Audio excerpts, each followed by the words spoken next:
හා යාළුවනේ, අද අපි යන්න BMICH එකේ තිබ්බ EV මෝටර් ෂෝ එක බලන්න.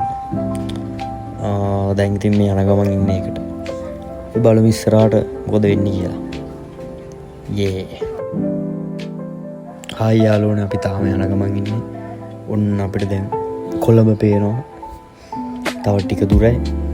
අපි බලමු ඉස්සරහට තාම මොනවද වෙන්න තියෙන්නේ කියලා. කියන්න බැරුව ගියානේ. මේ වීඩියෝ එකට වොයිස් එක මේ පස්සේ ඇඩ් කරන්න.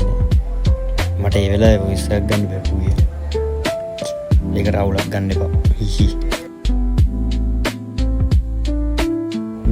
මෙහෙම දකිද්දි තමයි හිතෙන්නේ අපේ රට කොච්චර ලස්සනද කියලා.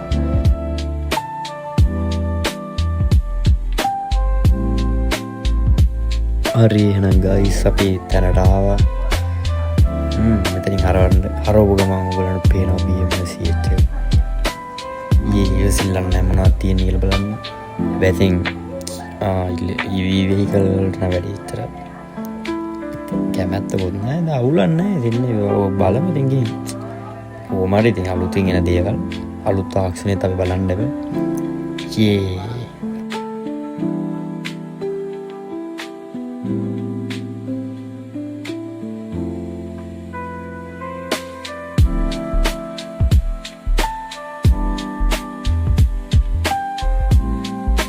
යනවා තාම යනවා. අදත් පට්ටම බිසි. අපි තාම යනවා. වාහනේ නාත්ති ගන්න දැනත් තමයි බලන්න. බලමු හම්බෙයි. මන්ට හම්බෙයි. ඉවසිල්ලක් නැහැ තාමත් යනකම්. දැන් ඉවසිල්ලක් නැහැ කියලා මම 3-4 පාරක් කිව්වා. ඉවසිල්ලක් නැහැ නේද? ඊළඟ පාර. කොහොම හරි දැන් ළඟයි. ඉස්සරහ අපේ ඔයගොල්ලන්ට තව ටිකකින් ගයිස් අපි ඔන්න තැනට ආවා.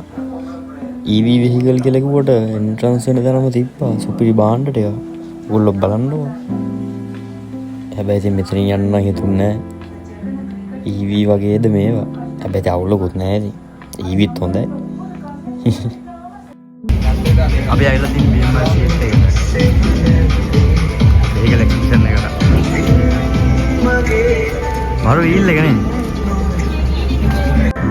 අම්බේ මෙතන කොපිරයිට් වදිනවා. view මේ ටීවී එකේ සින්දුත් දාන්න පුළුවන්. සුපිරි ආතල්ලක් කියලා මේ ඉන්නේ මම. අවුලක් නැහැ මේ ටීවී එක නමරුව.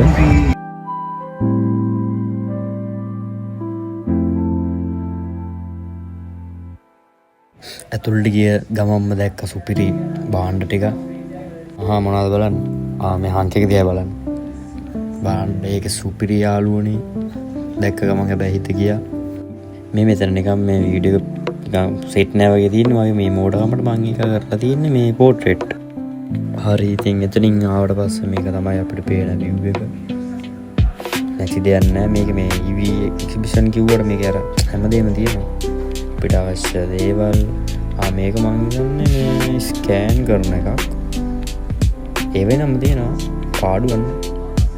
ඒ වගේ අපිට ඕන දෙයක් අහගන්න පුළුවන්. ඒක තමයි මේකේ තිබ්බ විශේෂත්වය. අකුරක් නැහැ කියලා දෙන ඒගොල්ලෝ පට්ටම හොඳයි.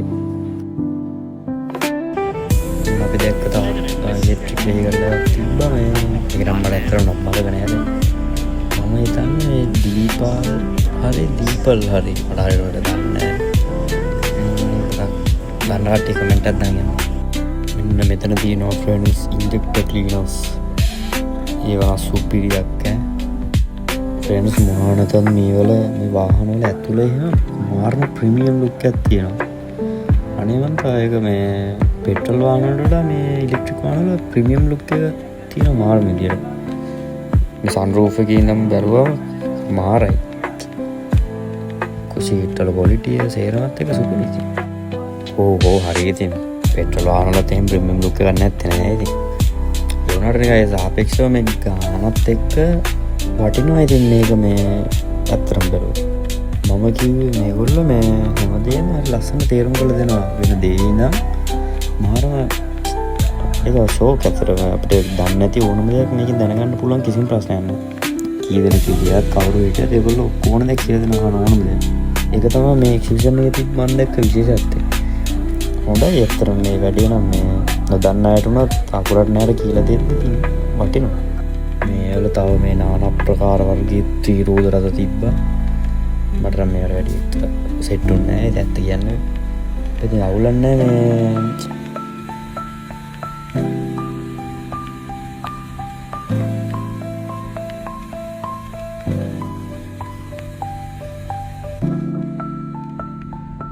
යාළුවනේ තවත් යකෙක්ව දැක්කා. මේකන් සුපිරියක් යාළුවනේ. දැක්කම පිස්සු හැදෙනවා නේද?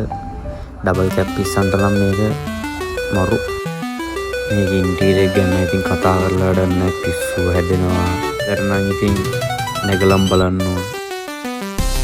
විතර නම් ඔයගොල්ලෝ පොඩ්ඩක් බලාගෙන යන්න. මම මෙතන දාලා තියෙනවා අතට තිබ්බා වාහන ටිකක්. ඔයගොල්ලෝ පොඩ්ඩක් නිදාසේ බලන්න.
ඇත්තටම ෆ්‍රෙන්ඩ්ස් මේක නම් සුපිරි.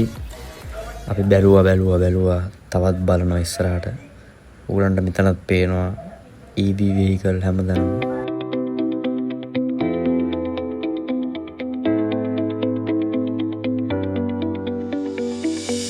මෙන්න මේ බ්‍රෑන්ඩ් එකත් ෆ්‍රෙන්ඩ්ස් මේ BYD එක කරට තරඟ කරන්න පුළුවන් බ්‍රෑන්ඩ් එකක් කියලා තමයි මම දැනගත්තේ එතන.